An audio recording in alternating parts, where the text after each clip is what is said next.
conjure up images of sort of a modern day version of peasants going into the street with their pitchforks to go after the bad guy who lives in a big house someplace on a hill, and we're going to get that son of a bitch, and we'll take all the stuff away from him and we'll give it to the workers. You know? And that's not the kind of revolution I had in mind. Which one had you in mind? Well, I thought that it might be nice if it was handled in a little bit more modern, efficient way, you know, without people getting slaughtered in the street.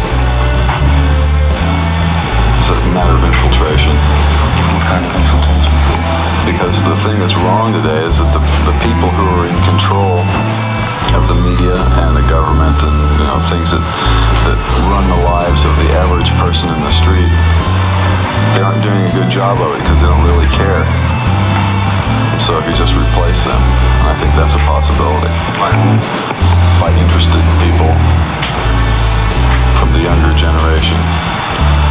You think they are more interested in the older ones? You think it's a matter of age? I think the potential is there in the younger generation. I don't think that right now they are really interested. Their political involvement is on a very superficial basis. They're still they go out for the social aspects of a march or a rally rather than for the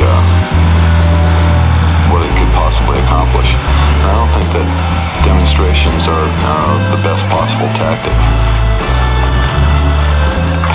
What do you think of the present situation here in the States, I mean, politically? Well, it's a little frightening at times. I'm still optimistic about it. Because America is such a crazy... When you consider that you can elect a person like Richard Nixon just by running the proper type of television advertising campaign, it's possible that a person with an equal amount of money for the same size campaign, he spent $22 million to convince a bunch of people to vote for him that he was a good bet for the presidency. Anybody else with $22 million and the right kind of PR firm could do the same thing. You're around for president. I thought about it a number of times before, and then the thing that always holds me back is that what would it feel like to actually be the president, you know, and have to stay in Washington, D.C. in that house for 4 years? That'd be pretty grim. I saw already some stickers. Frank Zappa for president.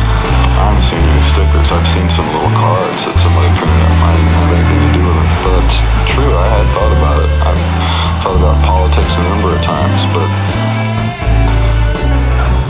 you can't do it all just from the presidency.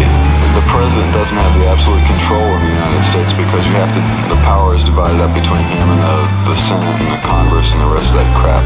And if you go in there and you can't work in conjunction with the people who are in the Senate and the Congress, you can't get anything done. Do you think there's a chance that pop music, might change in society? It already did. Pop music, especially for the last, say, 6 years, has had a great deal to do with lifestyle, encouragement of activities within the sexual revolution, and clothing styles and everything else. It's